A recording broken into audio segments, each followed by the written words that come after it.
بسم الله الرحمن الرحيم طاسيم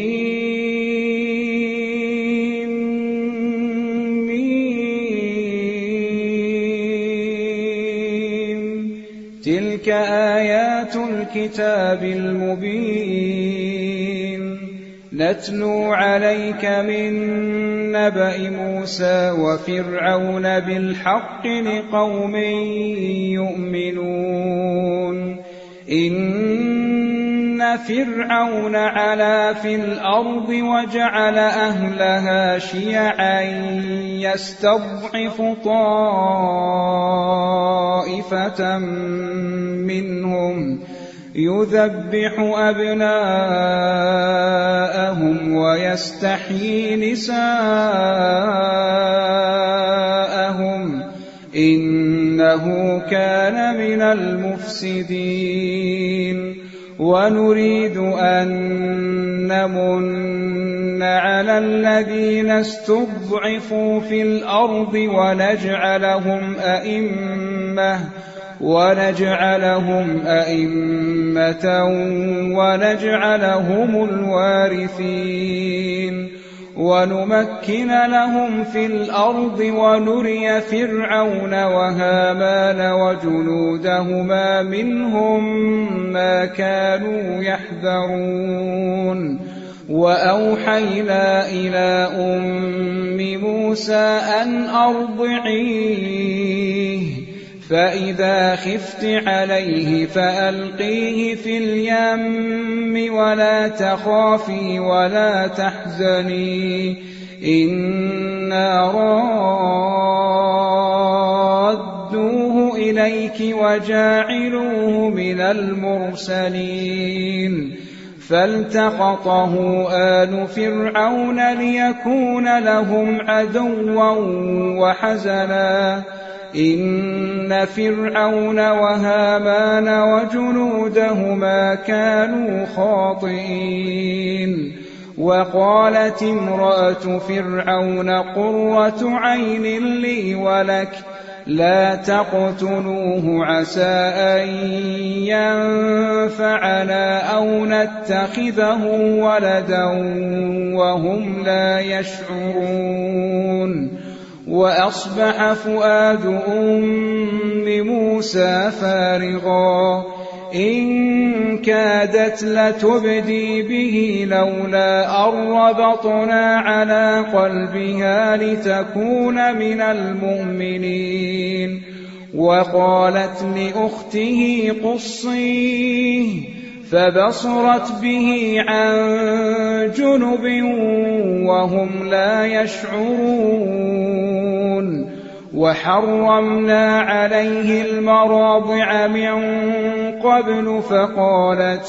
فقالت هل أدلكم على أهل بيت يكفلونه لكم وهم له ناصحون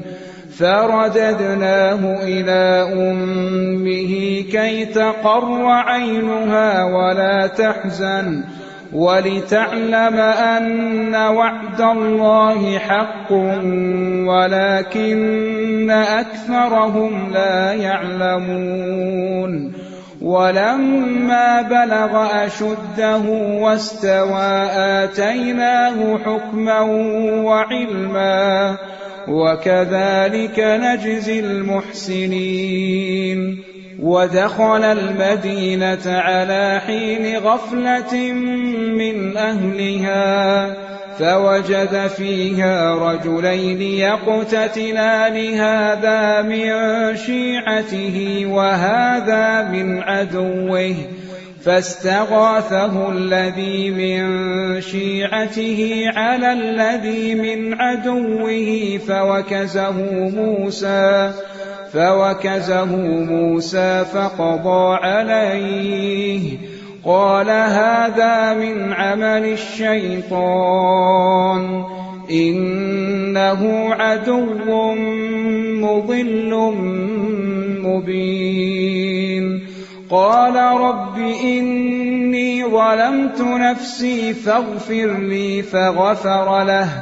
إنه هو الغفور الرحيم قال رب بما أنعمت علي فلن أكون ظهيرا للمجرمين فأصبح في المدينة خائفا يترقب فإذا الذي استنصره بالأمس يستصرخه قال له موسى إنك لغوي مبين فلما أن أراد أن يبطش بالذي هو عدو لهما قال يا موسى أتريد أن تقتلني كما قتلت نفسا بالأمس إن تريد إلا أن تكون جبارا في الأرض وما تريد أن تكون من المصلحين وجاء رجل من أقصى المدينة يسعى قال يا موسى إن الملأ يأتمرون بك ليقتلوك فاخرج إني لك من الناصحين فخرج منها خائفا يترقب قال رب نجني من القوم الظالمين ولما توجه تلقاء مدين قال عسى ربي أن يهديني سواء السبيل ولما ورد ماء مدين وجد عليه أمة من الناس يسقون ووجد من دونهم امرأتين تذودان قال ما خطبكما قالتا لا نسقي حتى يصدر الرعاء وأبونا شيخ كبير فسقى لهما ثم تولى إلى الظل فقال رب إني لما أنزلت إلي من خير فقير فجاءته إحداهما تمشي على استحياء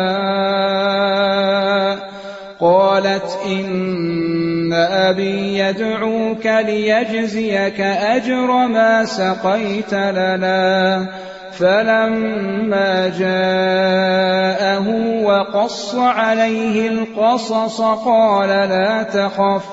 نجوت من القوم الظالمين قالت إحداهما يا أبت استأجره إن خير من استأجرت القوي الأمين قال إني أريد أن أنكحك إحدى ابنتي هاتين على أن تأجرني 8 حجج فإن أتممت 10 فمن عندك وما أريد أن أشق عليك ستجدني إن شاء الله من الصالحين قال ذلك بيني وبينك أيما الأجلين قضيت فلا عدوان علي والله على ما نقول وكيل فلما قضى موسى الأجل وسار بأهله آنس من جانب الطور نارا قال لأهلهم كثوا إني آنست نارا لعلي آتيكم منها بخبر أو جذوة من النار لعلكم تصطلون فلما أتاها نودي من شاطئ الوادي الأيمن في البقعة المباركة من الشجرة أن يا موسى إني أنا الله رب العالمين وأن ألق عصاك فلما رآها تهتز كأنها جان ولا مدبرا ولم يعقب يا موسى أقبل ولا تخف إنك من الآمنين أسلك يدك في جيبك تخرج بيضاء من غير سوء واضمم إليك جناحك من الرهب فذلك برهانان من ربك إلى فرعون وملئه إنهم كانوا قوما فاسقين قال رب إني قتلت منهم نفسا فأخاف أن يقتلون وأخي هارون هو أفصح مني لسانا فأرسله معي رد أن يصدقني إني أخاف أن يكذبون قال سنشد عضدك بأخيك ونجعل لكما سلطانا فلا يصلون إليكما بآياتنا أنتما ومن اتبعكما الغالبون فلما جاءهم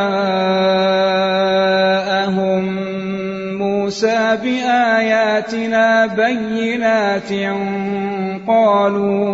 قالوا ما هذا إلا سحر مفترى وما سمعنا بهذا في آبائنا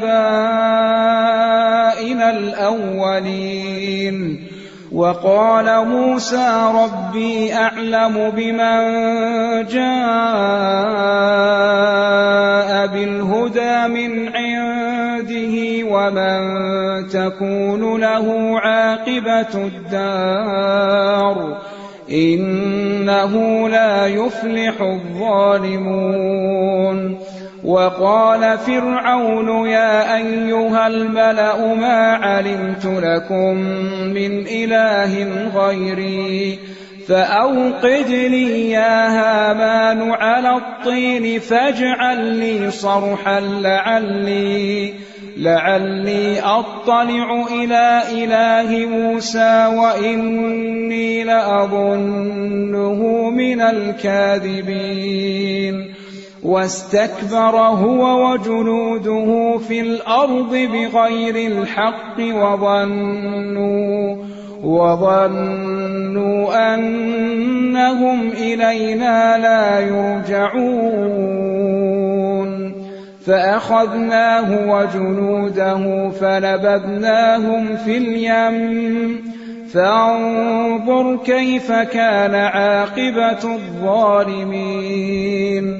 وجعلناهم أئمة يدعون إلى النار ويوم القيامة لا ينصرون وأتبعناهم في هذه الدنيا لعنة ويوم القيامة هم من المقبوحين ولقد آتينا موسى الكتاب من بعد ما أهلكنا القرون الأولى بصائر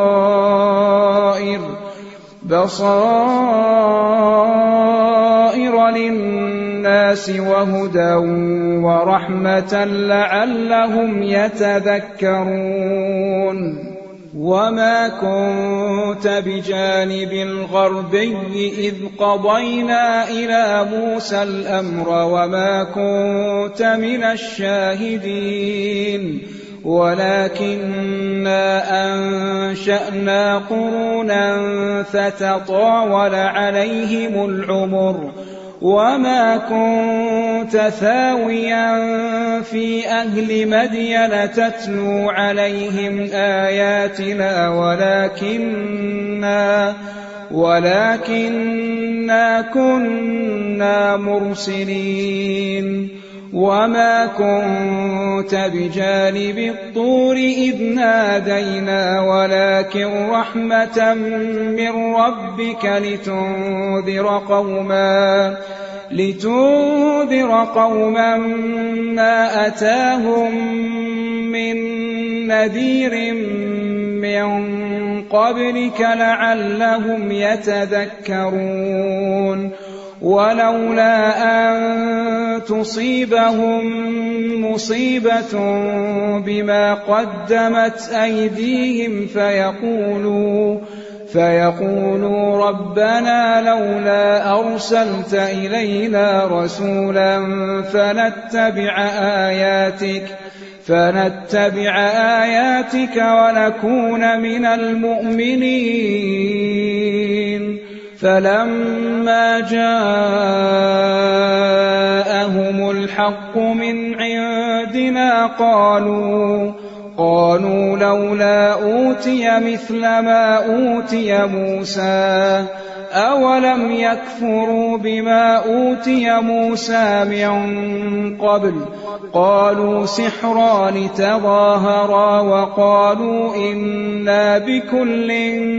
كافرون قل فأتوا بكتاب من عند الله هو أهدى منهما أتبعه إن كنتم صادقين فإن لم يستجيبوا لك فاعلم أنما يتبعون أهواءهم ومن أضل ممن اتبع هواه بغير هدى من الله إن الله لا يهدي القوم الظالمين ولقد وصلنا لهم القول لعلهم يتذكرون الذين آتيناهم الكتاب من قبله هم به يؤمنون وإذا يتلى عليهم قالوا آمنا به إنه الحق من ربنا إنا كنا من قبله مسلمين أولئك يؤتون أجرهم مرتين بما صبروا ويدرؤون بالحسنة السيئة ومما رزقناهم ينفقون وإذا سمعوا اللغو أعرضوا عنه وقالوا لنا أعمالنا ولكم أعمالكم سلام عليكم لا نبتغي الجاهلين إنك لا تهدي من أحببت ولكن الله يهدي من يشاء وهو أعلم بالمهتدين وقالوا إن نتبع الهدى معك نتخطف من أرضنا أولم نمكن لهم حرما آمنا يجبى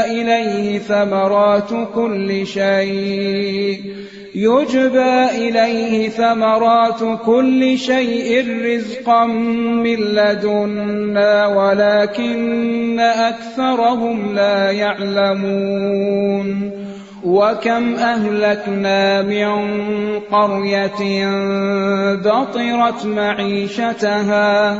فتلك مساكنهم لم تسكن من بعدهم إلا قليلا وكنا نحن الوارثين وما كان ربك مهلك القرى حتى يبعث في أمها رسولا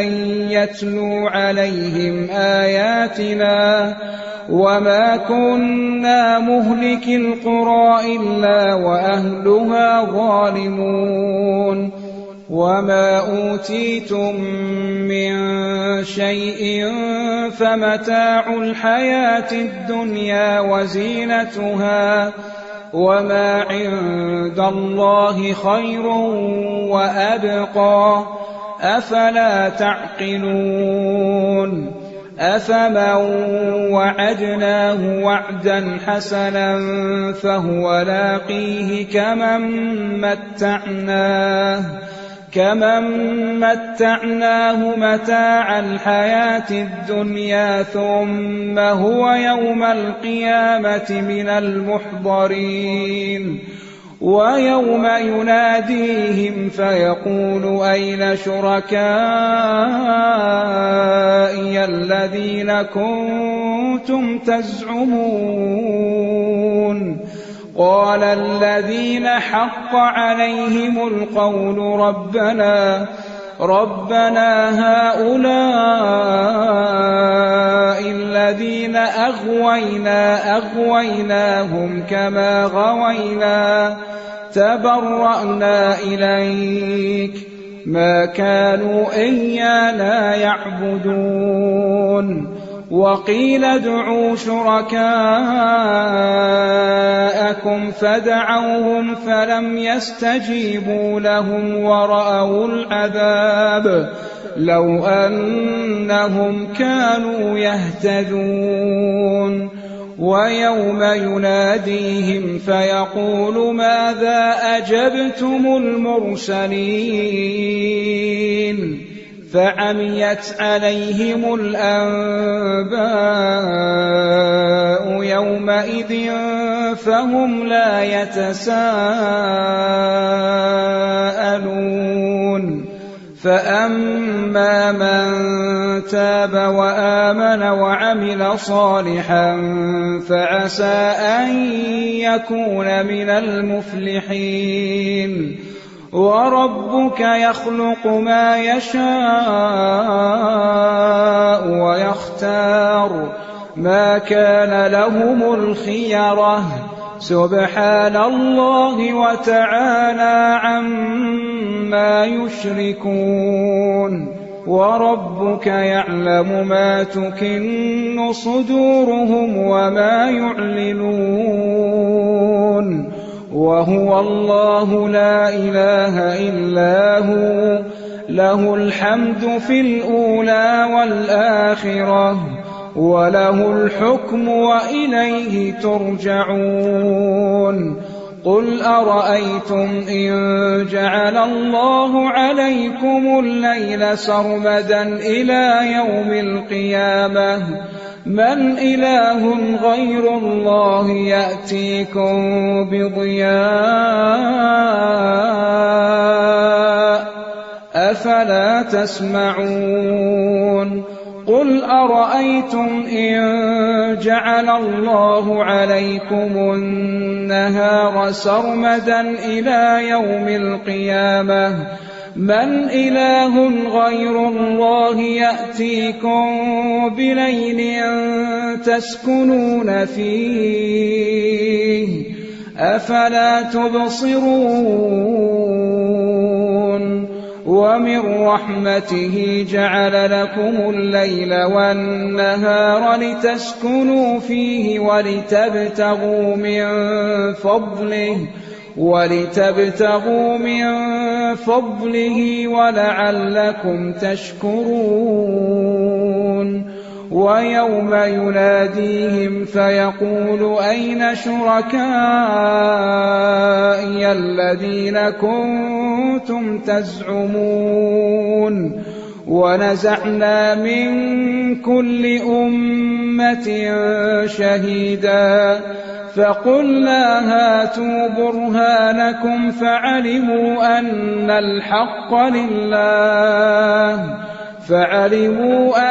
الحق لله وضل عنهم ما كانوا يفترون إن قارون كان من قوم موسى فبغى عليهم وآتيناه من الكنوز ما إن مفاتحه لتنوء بالعصبة أولي القوة إذ قال له قومه لا تفرح إن الله لا يحب الفرحين وابتغ فيما آتاك الله الدار الآخرة ولا تنس نصيبك من الدنيا وأحسن كما أحسن الله إليك ولا تبغ الفساد في الأرض إن الله لا يحب المفسدين قال إنما أوتيته على علم عندي أولم يعلم أن الله قد أهلك من قبله من القرون من هو أشد منه قوة وأكثر جمعا ولا يسأل عن ذنوبهم المجرمون فخرج على قومه في زينته قال الذين يريدون الحياة الدنيا يا ليت لنا مثل ما أوتي قارون إنه لذو حظ عظيم وقال الذين أوتوا العلم ويلكم ثواب الله خير لمن آمن وعمل صالحا ولا يلقاها إلا الصابرون فخسفنا به وبداره الأرض فما كان له من فئة ينصرونه من دون الله وما كان من المنتصرين وأصبح الذين تمنوا مكانه بالأمس يقولون ويكأن الله يبسط الرزق لمن يشاء من عباده ويقدر لولا أمن الله علينا لخسف بنا ويكأنه لا يفلح الكافرون تلك الدار الآخرة نجعلها للذين لا يريدون علوا في الأرض ولا فسادا والعاقبة للمتقين